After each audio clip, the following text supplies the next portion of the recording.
4, City 5. What a mad game of football that was. We go in at half-time 3-1 up. We give them a bit of hope with the goal right on half-time. But you still think at 3-1, we shouldn't be getting, like, as much trouble compared to the game at the weekend. But Fulham's a miles better team than Leeds. And we gave Fulham the chances that we gave Leeds. And they took more than what Leeds did. And the closing down in our team is poor. Bernardo Silva was at fault for the third goal. And, like, most of our goals are, like, individual errors. Nunes does bad for the first one in the first half. The second one, there was no closing down on Iwobi. And then the third one was Bernardo's fault. Chukwueze, great strike individually from him, but we've got to do better. And Donnarumma for the fourth one punches it out, no closing down. I'm not blaming Donnarumma there because he punches it out, but no one closes it down. I know people might say, how come you can't blame Donnarumma and you're blaming the defenders or, like, the outfield players? But, like, their body should be on the line. Like, we used to have players, like, would die for 3 points or, like, put their body on the line. But now we just don't have players in the squad like that. I thought Ruben Diaz was solid. Even though he did play the geezer on for the third goal, I thought he was one of our better players. Donnarumma made some big saves. Foden scored 2 fantastic goals, but I think there was points where he was giving the ball away. So he can definitely get better. So it's a good sign that he's scoring 2 goals and we're coming out of the game saying that he can still improve. And Gvardiol, I don't know why he's trying to pass it to Haaland.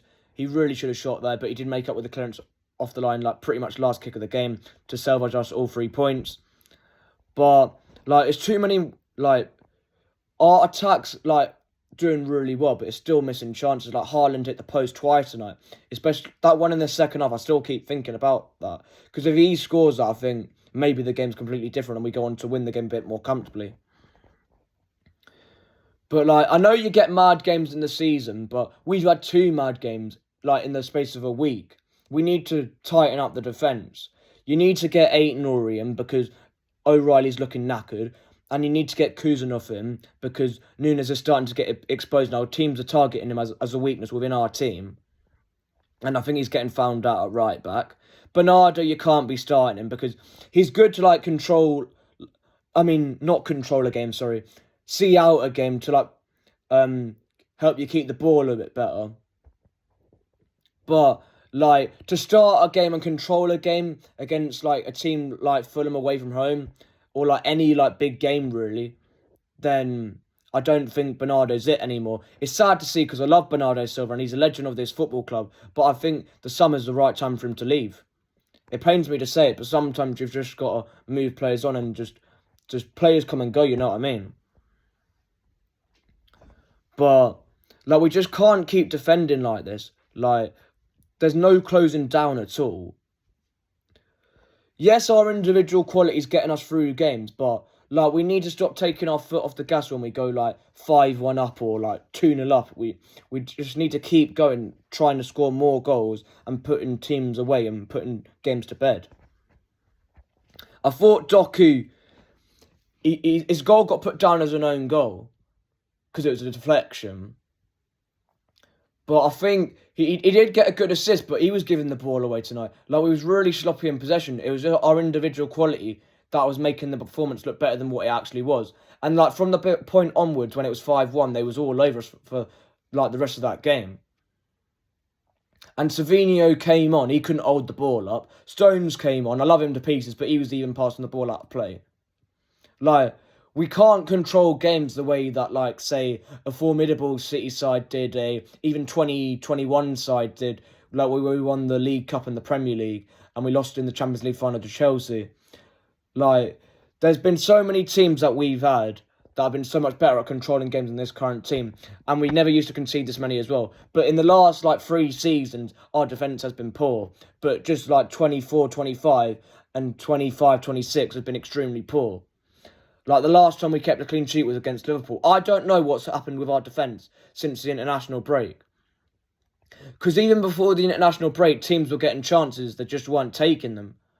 But, Like, we need to stop giving teams so many chances. I get teams are always going to get chances against you, but the amount of chances that we're giving up is worrying. It really is, moving forward in terms of the league and the Champions League. Our individual quality is getting us through games, but, like, sooner or later, luck's going to run out, and, like, you're only going to be able to, like, win, like, games 5-4 and 3-2 that amount of times, because eventually, like, your luck will run out, and then you'll be drawing games, you'll be losing games, and, like, it's just not going to work for the entire season.